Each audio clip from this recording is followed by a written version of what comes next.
इस वक्त की बड़ी खबर आपको बता दें, जहां पर पीसीसी सदर गोविंद सिंह डोटासरा के आवास पर ईडी की कार्रवाई देखने को मिल रही है। सिविल लाइन में वाकई सरकारी रिहाइशगाह पर ईडी की टीम पहुंची है।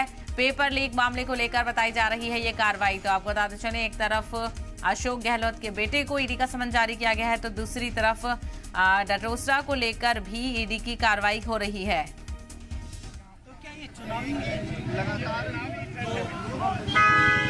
तो आप ये तस्वीरें देख रहे हैं गोविंद सिंह डोटासरा की सरकारी रिहाइशगाह से सामने आ रही हैं। इसी को लेकर मजीद जानकारी हासिल करते हैं। हमारे नुमाइंदे दामोदर प्रसाद जुड़ गए हैं। दामोदर, क्या कुछ सियासी हलचल इस वक्त जयपुर में देखने को मिल रही है? एक तरफ इलेक्शन को लेकर सरगर्मियां, दूसरी तरफ ईडी की कार्रवाइयां।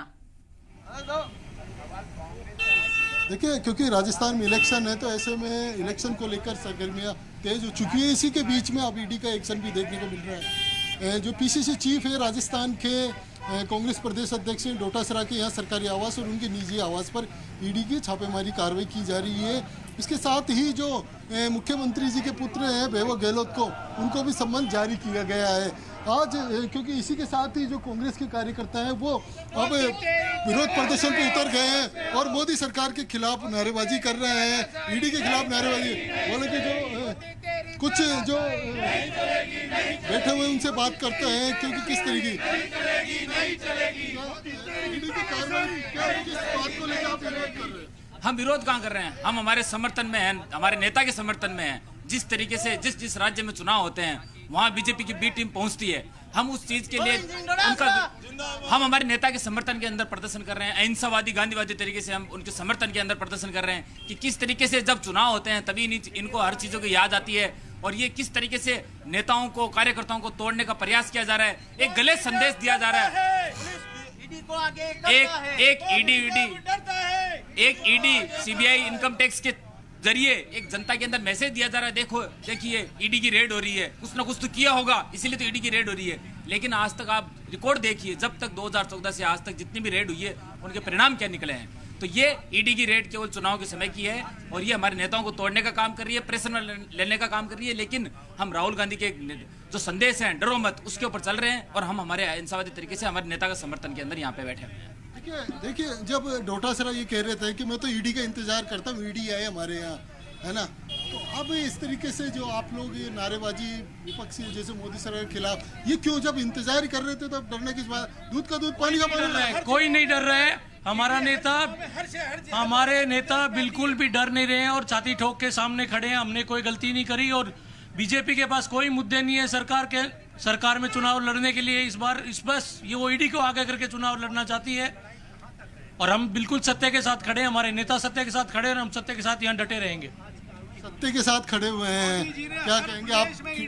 बिल्कुल, देखिए, हिंदुस्तान के किसी भी राज्य में जब चुनाव होता है तो ईडी की कार्रवाई निश्चित होती है। हमारे नेताओं ने तो पहले ही कह दिया था कि चुनाव में इस तरह की कार्रवाई करेंगे, डराने का प्रयास करेंगे।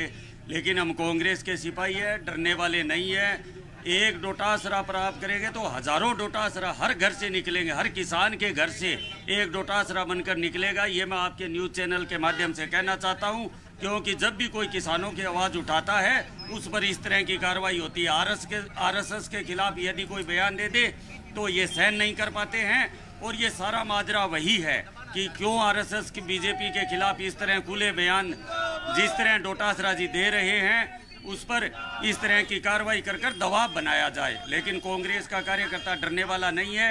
हम लगातार विरोध करेंगे और मीडिया को भी पता है इस चीज़ का कि पिछले 10 सालों से आप देखिए कि ईडी की क्या हालात बना दिए इन्होंने।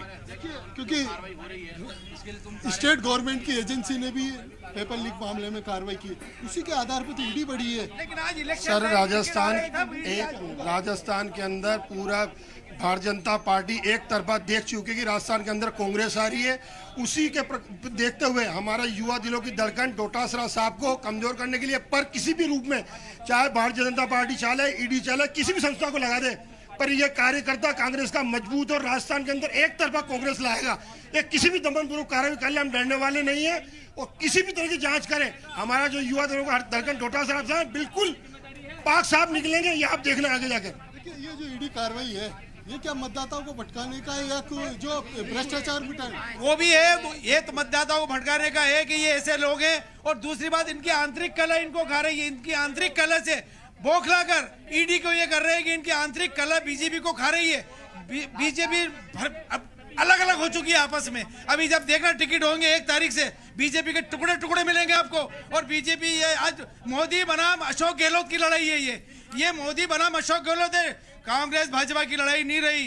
राजस्थान में है ना डोडासरा की लड़ाई और अशोक गहलोत की लड़ाई है मोदी से। यहाँ के किसी नेता की लड़ाई नहीं है। राजस्थान में पेपर लीक मामला भी हुआ, जल जीवन मिशन हुआ, उसी के आधार पर तो ईडी कार्रवाई करी। लेकिन ये राजनीति पहलू लगातार आप देख रहे हो ईडी कार्रवाई कर रही है। ईडी की कार्रवाई के अंदर कुछ भी प्राप्ति नहीं हो रही है। आपने देखा जलदाय विभाग में की, सब विभागों में की। अभी किरोड़ी लाल जी मीणा क्या गए 500 करोड़ रुपए लोकरों में पड़े हैं, 500 किलो सोना पड़ा हुआ है। क्यों नहीं निकाल रहे हो सोना साहब? आपको सब चीजें दे दी गई है। राजस्थान में भारतीय जनता पार्टी को, मोदी जी को हार नजर आ रही है। लगातार 50 से भी कम सीटें आएगी भारतीय जनता पार्टी की। उनके 150 टिकट घोषित हो गए। 150 में से 300 जगह उनका विरोध हो रहा है। 150 में से 300 जगह, 150 टिकटों में से 300 जगह उनका विरोध हो रहा है। इसका मतलब उनकी हार की बौखलाहट बढ़ रही है। इस समय उन्होंने कार्रवाई की थी, सीकर में कार्रवाई की, कुछ प्राप्ति नहीं हुई। उनको लगातार कार्रवाई जारी रखनी चाहिए थी। उन्होंने एक गैप देकर कार्रवाई, और आज चुनाव के एंड दिन जब 4 दिन नामांकन में रह गए, इसका मतलब सब जानते हैं कि इनको उलझा दो।